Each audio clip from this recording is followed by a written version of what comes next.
Salam, necəsən? Öncəliklə sən Qurban Bayramını təbrik edirəm. Əslində gecikirəm, kast kimi çəkilişə dəvətliyəm və gedib orada iştirak eləməliyəm. Sadəcə İlham Pərim gəlib, bəzən bu olmur insanda, danışmaq heç istəmir. Təbii ki, mən də insanam, bu məndə də olur. İndi o İlham Pərilərim gəldiyi üçün istədim sənlə maraqlı söhbət yeni aparım. Söhbətimiz nədir? İnsan məncə təcrübəsi olan mövzuda danışmalıdır. Mənim də ən çox təcrübəm olan mövzu iş və karyerdir. Münasibətlər, toksiklik falan insan psixologiyasından növbəti dəfələrdə danışarıq da. Amma ən çox yəni bu istiqamətdə uğurlu olduğum üçün sənə də istəyirəm bu yöndə töhfə verim. Deməli, nədən danışacağıq? Bir öncəki videomda əslində səninlə danışdıq ki, sevdiyin işi eləməlisən ki, gələcəyin üçün uğurlu birinə çevrilə biləsən. Yəni, onun qızı bunu işləyir, mən də bunu işləyim, yox. Mənim içimdən bunu eləmək gəlir, mən də bunu eləmək istəyirəm kimi həyatının o pillələrində addımlamalısan. İndi gəl danışaq sənin biraz iş ətrafından. Hər gün zorla durub getdiyin, həyata nifrət elədiyin o işdən danışaq. Hər birimiz bir etapda o şeyi yaşayırıq. Çünki əlimizdə pul olması üçün və düzgün həyat tərzini təmin eləmək üçün sevmədiyimiz işlərdə işləmişik ki, mən də elə olmuşam. Amma ətrafımı analiz eləmişəm həmişə. Oradan müsbət bir şey tutmağa çalışmışam. Ya gələcəyimə yön verəcək bir peşə dili tapmağa çalışmışam. Məsələn, mənim peşəm başqa şeydir, filan kəs başqa şey işləyir. Əslində mən də onu işləsəm mənim üçün daha uğurlu olar kimi. Yəni, üçüncü baxış kimi həyatıma həmişə baxmışam və heç vaxtda da icazə verməmişəm ki, iş həyatında məni olduğum pozisiyadan digər pozisiyaların da işini yükləyib, əlavə işlər, yəni öhdəmə buraxsınlar. Çünki sizin ilk görüşdə gedib danışdığınız şey çox o müsahibə var, onu nəzərdə tuturam. Ondan çox şey asılıdır. Müsahibəyə niyə çağırılırıq? Adamlar düzdür, vakansiyada yazırlar nə gözləyirlər, gözləntiləri. Amma müsahibəyə onun üçün gedirik ki, bizim belə deyim də, avamlıq dərəcəmizi yoxlasınlar. Əgər ki, məsələn, kollektiv yönümlüyüksə, işi öhdəliklərimizdən də əlavə iş götürməyi seviriksə, təbii ki, biz işə götürənin gözdəsi oluruq. Yox, öz haqlarımızı biliriksə, savadlı və özümüzə inanan formada özümüzü təqdim ediriksə, bəzi yerlər belə şeylərdən qıcıqlanır. Çünki düşünürlər ki, həmin işçi gəlib ortada olan atmosferi də dağıda bilər ki, məsələn, qrup psixologiyası deyilən bir şey var. Məsələn, qrupda biri əgər üsyan edirsə, artıq hər kəs üsyan eləməyə başlayır.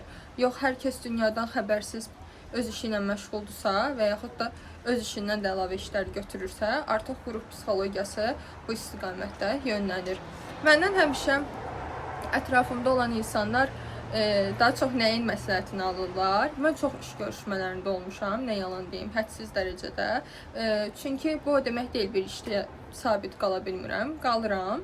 Amma daha çox iş yükü götürdüyüm üçün həm freelance, həm də belə gedib gəlməliyik.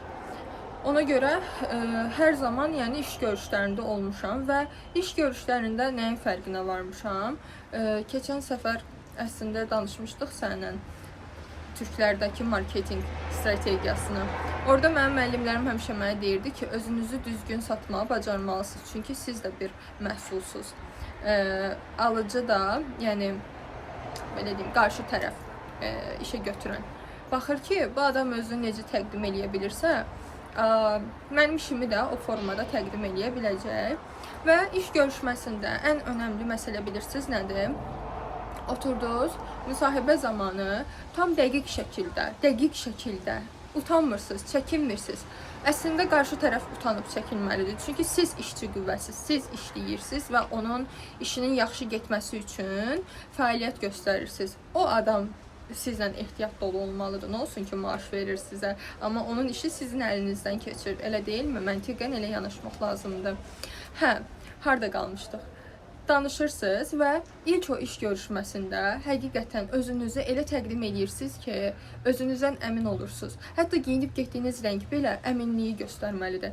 Mənim heç yadımdan çıxmır. Mən bir neçə iş görüşümə yaşıl rəng geyinib gedirəm. Onu analiz edərsiniz. Bugünkü taskınız bu olsun. Yaşıl rəngin mənası nədir? Qara geyinib gedirəm və çox, yəni kulturlu belə deyim, özümdən əmin şərtlər altında danışıram ki, bilsinlər ki, mənim onlardan gözləntilərim nədir? Eləcə də onları sual atəşinə tuturam. Onlar da başa düşsünlər ki, mən elə işçi deyiləm ki, məsələn, sən mənə dedin falan şeyi yaz, amma bəhmən şeyin işini də gətirib mənə verəcəksən, mən də deyəcəm, hə, yaxşı.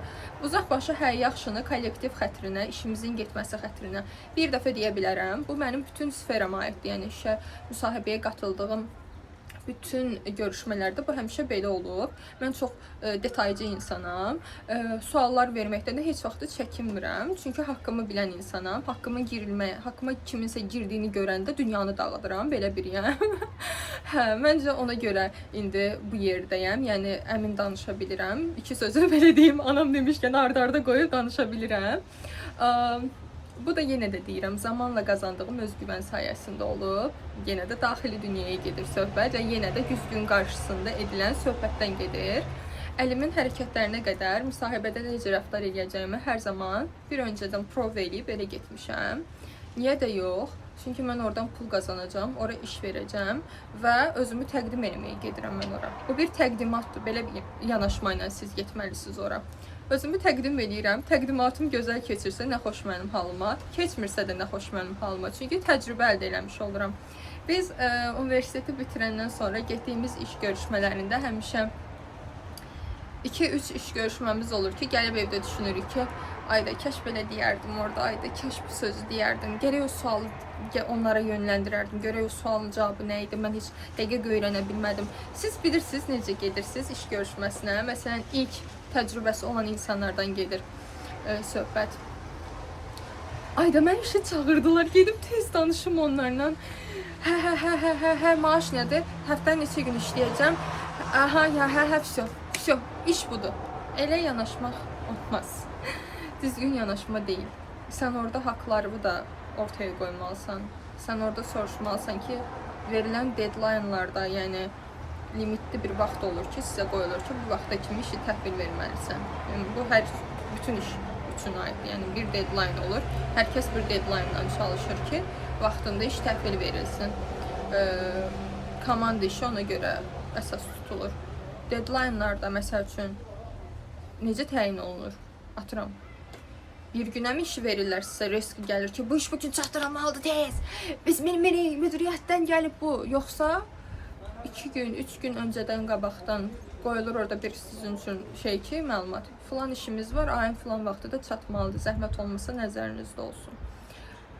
Birinci versiyada çalışılan işlər adətən çox gərgin və insanın psixologiyasını alt-üst edən tipdəndir. İkincidə isə siz artıq nə edəcəyinizi bilirsiniz və dərli toplu türklər demişkən öz işinizin öhdəsindən gəlirsiniz. Və bu ikinci həqiqətən də çox gözəl bir təcrübədir insan üçün. Səbəbi də odur ki, birincini heç 2 aya başa vurmayacaqsınız, ürəyiniz sıxılacaq və tərk edəcəksiniz. Səbəbi isə müsahibədə detallı suallar verməməkdir. Günah sizdədir.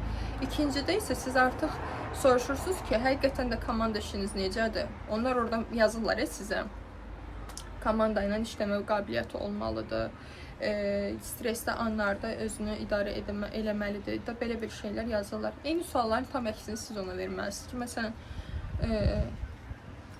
işçi olaraq işçiyə nə qədər dəyər verilir? İşçidən məndən gözləntiniz nədir? Yəni, bilirsiniz, bu qarşılıqlı insan, belə deyim də, danışıqlarıdır. Çünki biri iş verəndir, elə pis çıxmasın. Biri də onun işini təhvil edəndir də.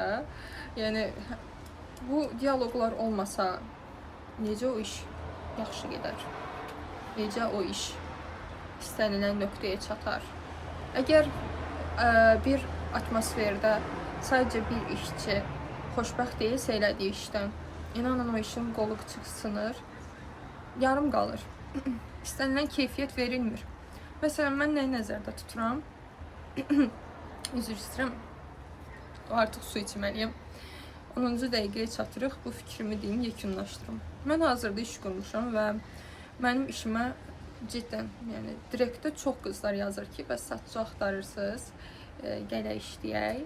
Mən hələ ki qorxuram və düşünürəm ki, yaxın 2-3 il ərzində də qorxacağam. Səbəbi də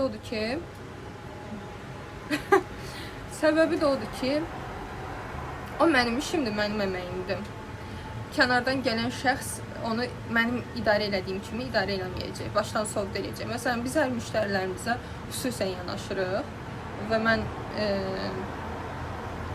mənim bir nömrəli yəni tələbim də budur ki, müştəri məmnuniyyəti önəmlidir, müştərinin nazı çəkilməlidir. Müştəri bugün gəlir burada səndən xoş üz görürsə, gedir o üzü, yəni o simavı, o sənin onu necə qarşıladığını 5 yerdə, 10 yerdə danışır. Yəni müştəri məmnuniyyəti. Əgər ki bizim ona göstərdiyimiz belə deyim də iş məmnunsuz şəkildədirsə, o məmnun olmayacaq qarşı tərəf. Məsələ budur. Bilmirəm. Məntiqi izah eləyə bildim ya yox. Ona görə mən qorxuram, ehtiyat edirəm ki, kimsə kənardan götürüm, gətirim, qoyum. Çünki kənardan gətirdiyim adam nə vecin ay sonunda bir dənə maaş alır, fiziyo qutardı, getdi, necə istəyirsə idarə edəcək də. Düzdür, mən ona o mutluluğu verəcəm. Mən ona hər şey yox, müəyyən qədər belə izah edeyim sizə. Onun gözləntilərini qarşılayacağım. Məndən hansı ki, nə gözləyir. Amma bir yerdən sonra onun mutsuzluğu mənim müştərilərimə əks olarsa, bu mənim üçün böyük bir problemdir. Buna görə də, məsəl üçün, bəzi şirkətlərdə həmin o mutsuz elemanları mutlu eləmək üçün də şəraitlər var. Mən, məsəl üçün, bəzi bir yerdə işləməmişəm, yenə də deyirəm, bir çox yerdə işləmişəm. Bəzi işlədiyim şirkətlər ayın bir günü, yəni ayırırdı, kollektivi yığırdı, aparırdı, nə bilim, rayon gəzintisinə, sabah yeməklərinə, belə gün, səhər yeməyi, zavtraq deyək də, danışa bilmədim. Yəni, bax, bu formada onları da mutlu edirik ki, gözdən pərdə salaraq yox, təbii ki də, kim şeydə işçi desin ki, ayda mən müdürüm məbunu elədi, axı qoy 5 dənə də işi götürüm, öz öhdəmə yüklənim, onu nəzərdə tutmuram. Nəzərdə tutduğum başqa şeydir. Yəni, içəridə bir mutsuzluq varsa, onu enerjini pozitivə çevirəcək yanaşma. Bundan gedir söhbət. Belə gözəl dostum, rəhimli kimi videonu açıram, videonu qapadıram. Bilmirəm, dostum sözündən çox xoşum gəlir. Bu arada mənim çox da dostum yoxdur. Hər dəfə deyirəm, bu mövzuda da danışacağım səninlə, danışa bilmirəm.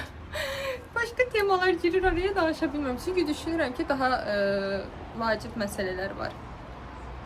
Nə deyəcəkdim sənə? Belə gözəl dostum, bugün sənə necə işdə özünü təqdim edə bilərsən, müsahibə zamanı nələrə önəm verməlisən, bu mövzulara değindim, türklər demiş. Ümid edirəm sənə kömək eləyə bildim. Bir daha Qurban Bayramını təbrik edirəm.